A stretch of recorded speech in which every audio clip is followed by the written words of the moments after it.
Thank you all for coming. My name is David Burling. I'm the moderator tonight. I hope you can all hear me okay and I'm not too loud. No. I'm often told I am too loud. I'm a member of the organization. Beside me is John House, another member of the organization. He'll be feeding me questions and reminding me what I'm supposed to be doing if I forget. Very grateful to the Santa Fe Community College for offering us this lovely setting once again. It's a fabulous institution. We're all very lucky to have it as part of our community. I was in class all afternoon. And I also want to thank all the members for coming. Yet another forum. It's an amazing task these people are up to, and it's great to hear from them. And I want to thank all of the audience for being here as well to hear what they have to say. First, I also want to say, for those of you who may not be familiar with us and who are maybe not here early enough to hear some of the general meeting comments provided by my colleagues, but the organization New Mexicans for Money Out of Politics was founded in August of 2016.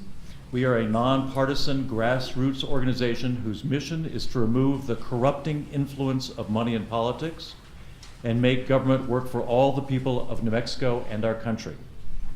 There are 6 key goals that we are an organization working towards.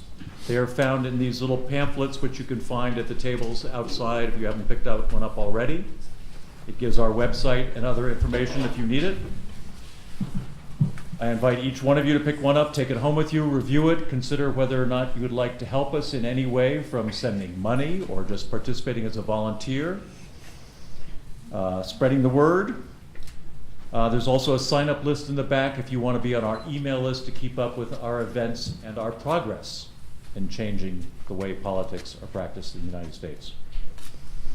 One of our goals is the passage of a 28th Amendment, which was talked about earlier, to the Constitution, seeking to limit campaign contributions and expenditures to more effectively have them be fairer, overturning the Supreme Court decision in Citizens United and other cases. That's the most important one and probably the one most of you heard the most about. That's the one in which the Supreme Court held essentially that corporations were entitled to the same constitutional rights that we as people are, and that they had the First Amendment right to free speech, and that money was the equivalent of free speech and could not be limited.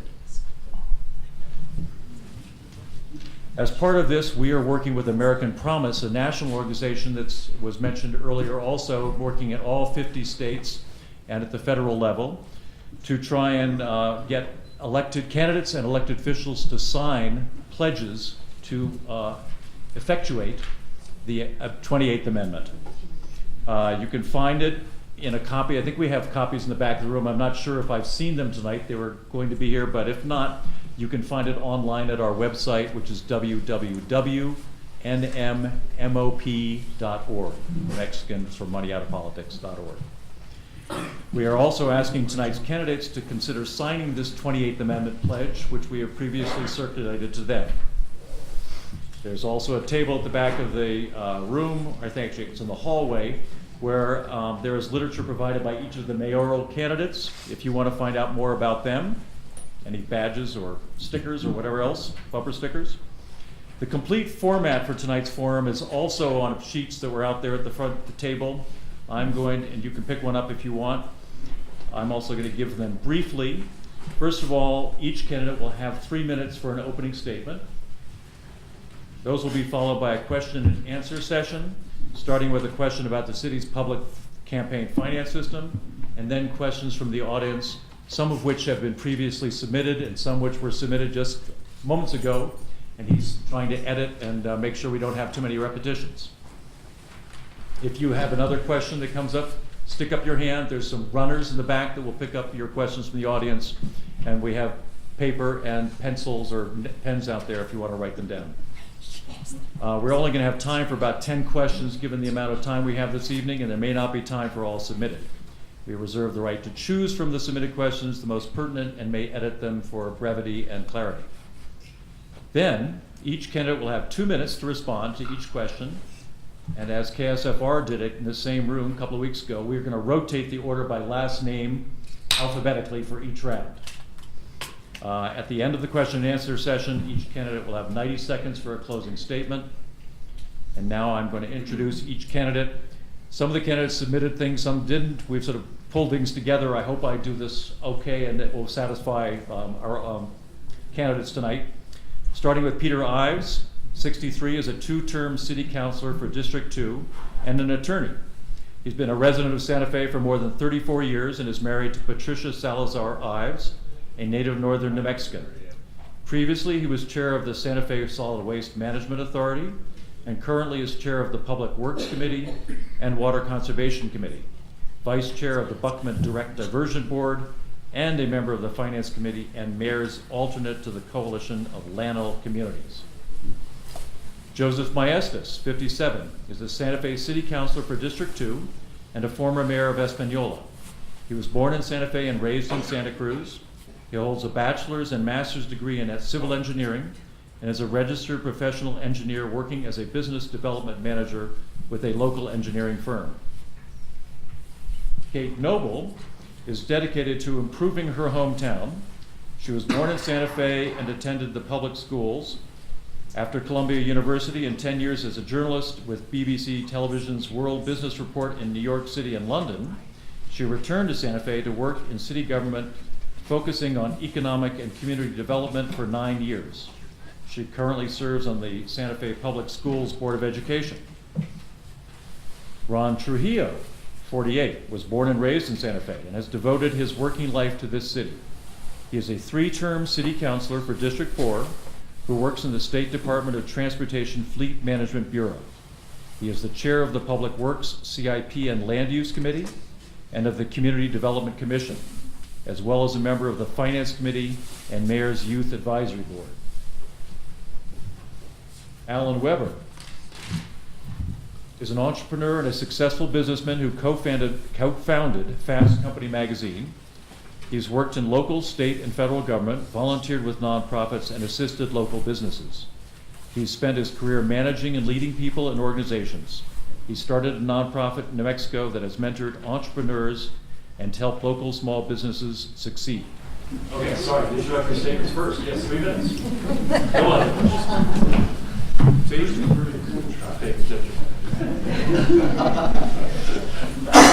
Good evening, everyone. My name is Peter Ives, and thank you very much to Money Out of Politics for bringing us together this evening to talk about this critically important issue. I was contemplating what to talk about in my opening. You've heard the description of some of my background, so I thought it would be perhaps best to jump into the substance here. And as indicated in the pamphlet, there are the 6 goals that Money Out of Politics is bringing forth. So I wanted to comment on those very briefly. First is establishing public financing for all congressional and presidential elections. I fully support that. I think public campaign financing makes sense for all of our elections because it creates a playing field in which all candidates have equal opportunity to reach out to people and present their messages and what they have to say. It also avoids questions of access or untoward access and the influence that comes once folks are elected. Enacting a constitutional amendment to change Citizens United, heck yes. I am fully in favor of that and trying to get not only money out of politics, but especially the dark money that you never know where it's coming from, which has been so protected of late. With regards to equal access to elected officials, I think that is another hallmark. It should be a hallmark of American democracy. And indeed, I have talked about what I would do if I am fortunate enough to become your mayor, and that is try and make sure that 4 hours of every day I am in office, I am either out in the community meeting people or inviting people into City Hall to talk about the issues, and so access would be provided to all. There's eliminating rigging, gerrymandering. My goodness, yes, it is high time. There are a selection of states that have gone to independent district commissions. I think that is wise and prudent, and that has to be eliminated on both sides of the aisle. Requiring the election of the president by popular vote. We have the system, we have the structure, we have the capacity to do that. The Electoral College existed in its day for a particular reason, and of course, often voting is not something that you do the results of for long periods of time. So I think the popular vote should elect our president here on out, and then finally establishing a national bill of voting rights that would guarantee all citizens of the United States an equal opportunity to vote. While we are assured that under the Constitution and under the laws of the United States, we're all familiar with the challenges that are to that, so we need to work on that very much. A pleasure to be with you here this evening. Thank you, Peter. Good evening, everyone. Can you hear me? Thank you all for coming tonight to really kind of explore a lot of issues regarding money and politics. I've devoted my entire life to public service. I spent almost 33 years as a federal civil servant and 14 years as a municipal elected official. And when a group of voters bestow their trust upon you, it's a very solemn and yet awesome responsibility. And certainly, working on removing influence and money in politics really helps to preserve that public trust. And so I hope during the course of this forum we can really get to some of the issues surrounding that particular issue. I ran for the Public Regulation Commission in 2008, and I had the option of being a publicly financed candidate, and I opted for that option. I felt it was a very good option. The allocation was $33,000, and at that time the Public Regulation District was 13 counties. So there are challenges with public finance allocations, but I'll tell you what, it does free up the candidates to really explore issues and devote more time interacting with voters, which is, I think, what we all want. When I ran for city council in 2014, I again took advantage of the city's public finance program. I did qualify, and soon after being elected, I was invited to participate in a national panel to explore the issue of public financing. I sat on a panel with various elected officials at different levels talking about the benefits of public financing. And I have the brochure here. It's entitled Breaking Down Barriers, the Faces of Small Donor Public Financing. And it was underwritten by the Brennan Center for Justice. So I believe in the public finance system. I know that during the course of this forum, we're going to talk about details about our own city code, and I have some suggestions on how to improve it.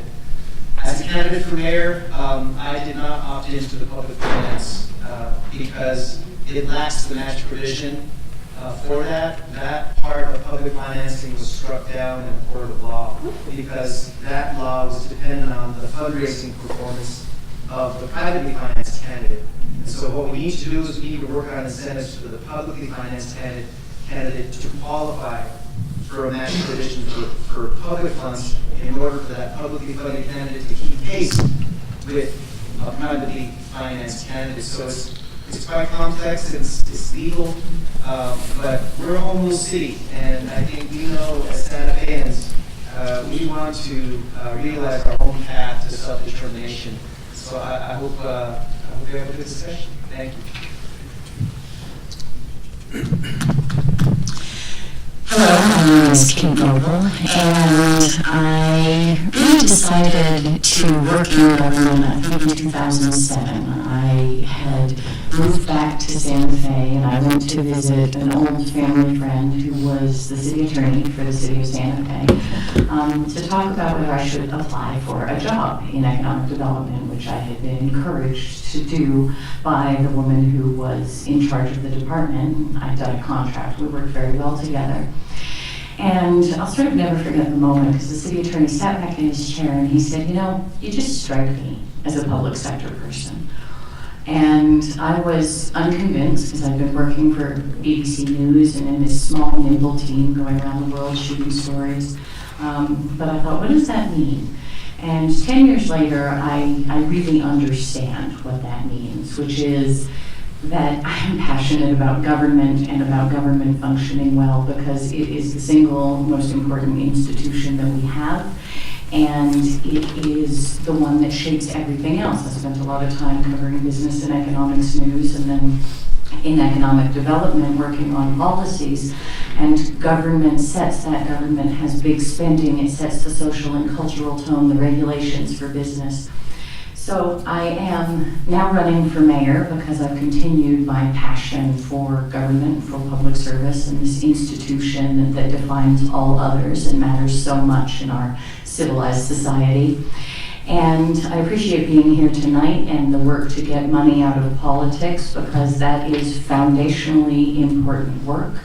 I would also say that there are other aspects to the work, because it's not just about contributions and being beholden to special interests. That's a very important part of it. But it is also about the layers of privilege and power that exist in politics, and this has been a very interesting journey for me. I found myself starting to journal in the mornings just to process how much is going on in terms of how our society works, and leadership training, even being able to sit up here and speak to a room of people. I feel grateful for the BBC for the training I got, but if we really want to level the playing field, there's a lot more steps that we can work on, because the system is profoundly built and connected to annals of power and influence. And as one of my colleagues at the city once said, you know, I was incredibly grateful for those people who worked on my campaign. He'd run for office. And I realize that now. I feel that now for the people that show up and work on my campaign every day. And most importantly, I want to say that campaigns are one thing, but getting people to engage in government is the most important thing. So I look forward to more of the conversation. Good evening, everyone. My name is Trujillo, and I definitely know what we're going to speak about today is important to myself and to you. I do have an opening statement. And an important note, according to the Santa Fe New Mexican article on August 24, 2017, the Secretary of State Office has been diverting money from the Public Election Fund to cover shortfalls in its state in the election budget. Do we all agree this must stop? We must encourage the use of this fund? As the only candidate running for mayor and using public finance in this election, I have shared your same concerns and values when it comes to the working hard to keep integrity and honesty in our elections. On a note, the 2008 Municipal Charter Amendment, Amendment 4, paragraph 2.05 really tells us everything we all need to know. The escalating cost of campaigning for elective offices provides an opportunity for moneyed interests to control the electoral process of city government. Candidates may be encouraged to put the interests of their campaign contributors ahead of the needs and concerns of their constituents. And the passage or defeat of a measure may be skewed by moneyed interest in the detriment of public interest. In order to eliminate financial inequities, conflicts of interest, and the potential for corruption inherent in the situation, the governing body shall enact such ordinances and make appoint such commissions to take such other actions as may be necessary to make campaigns for elective offices more democratic. This is the will of the people. It can't be said any more simpler. As mentioned, I am the only candidate here that is doing public financing. Was it easy? No, it's not easy. I mean, it takes going out there, talking to people, and telling them what you're running for, and asking them for those $5 contributions. You know, the thing that what I really like about this campaign is because I have public financing. When I go and talk to a constituent, I put out my hand. It's to shake your hand, find out who you are. Find out all about what's going on in Santa Fe. What are your needs? I'm not asking you for a contribution, because I'm doing what the will of the people has asked. Take public financing. This is something that was voted on. This is something that the people of Santa Fe have said they want in their elections. And I'm just here to say, I'm doing the will of the people, and I look forward to the conversation tonight.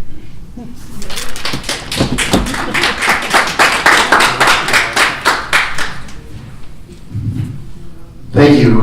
My name's Alan Webber, and I'm running for mayor as well. I think we all know that particularly at the national level, we have reached a crisis point when it comes to the shift from a democracy to a plutocracy, and that the impact of money in our political system is not only corrosive, as you said, it is actually threatening the foundations of our democratic system.